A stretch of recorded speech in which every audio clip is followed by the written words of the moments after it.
আপনারা দেখছেন গপ্পের আসর। গপ্পের আসরে সবাইকে স্বাগত।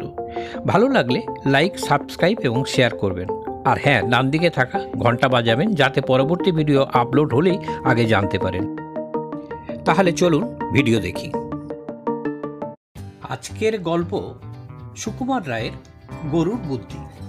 পণ্ডিত মশাই ভট্টাচার্য বাবু সাদাসিধে শান্তশিষ্ট নিরীহ মানুষ। বাড়িতে তার সর্ষের তেলের দরকার পড়েছে, তাই তিনি কলুর বাড়ি গেছেন তেল কিনতে। কলুর ঘরে মস্ত ঘানি, একটা গরু গম্ভীর হয়ে সেই ঘানি ঠেলছে। তার গলার ঘণ্টা বাঁধা। গরুটা চলছে চলছে আর খানিকটা ঘুরছে, আর সর্ষে পিষে তা থেকে তেল বেরোচ্ছে, আর গলার ঘণ্টাটা টুংটাং করে বাজছে।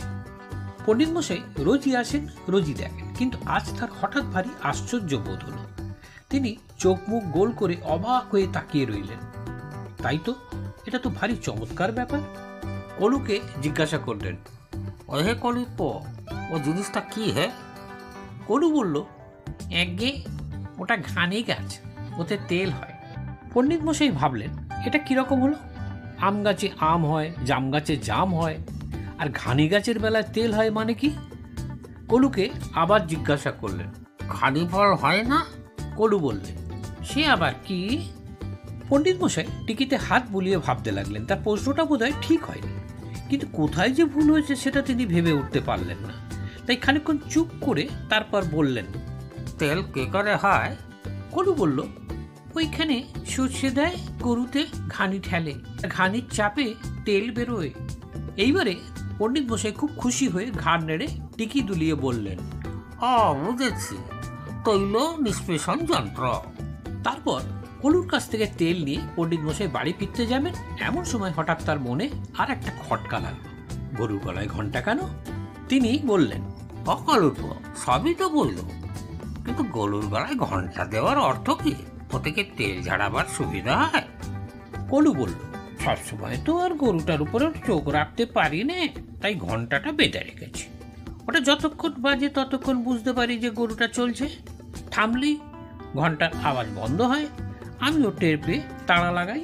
পণ্ডিত মশাই এমন অদ্ভুত ব্যাপার আর দেখেননি। তিনি বাড়ি যাচ্ছেন আর কেবলই ভাবছেন, গরুটার কি আশ্চর্য বুদ্ধি, কি কৌশলটাই খেলিয়েছে। গরুটার আর ফাঁকি দেওয়ার জো নেই। একটু থেমেছে কি ঘন্টা বন্ধ হয়েছে, আর কলুর তেড়ে উঠেছে। এইরকম ভাবতে ভাবতে হঠাৎ তার মনে হলো, আচ্ছা, গরুটা যদি এক জায়গায় দাঁড়িয়ে দাঁড়িয়ে মাথা নাড়ে তাহলেও ঘন্টা বাজবে, তখন কলুর টের পাবে কি করে? ভট্টাচার্য মশাইয়ের ভারী ভাবনা হলো, গরুটা যদি শয়তানি করে ফাঁকি দেয় তাহলে কলুর তো লোকসান হয়। এই ভেবে তিনি আবার কলুর কাছে ফিরে গেলেন।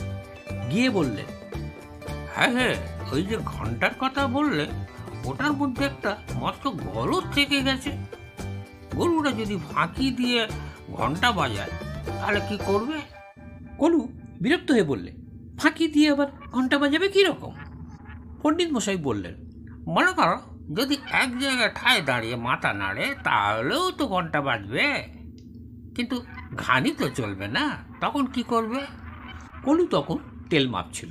সে তেলের পলাটা নামিয়ে পণ্ডিত মশাইয়ের দিকে ফিরে গম্ভীর হয়ে বলল, আমার গরু কি ন্যায়শাস্ত্র পড়ে পণ্ডিত হয়েছে যে তার অত বুদ্ধি হবে? সে আপনার টোলে যায়নি, শাস্ত্রও পড়েনি, আর গরুর মাথায় অত মতলব খেলে না। পণ্ডিত মশাই ভাবলেন, তাও তো বটে, মূর্খ গরুটা ন্যায়শাস্ত্র পড়েনি, তাই কলুর কাছে জব্দ আছে।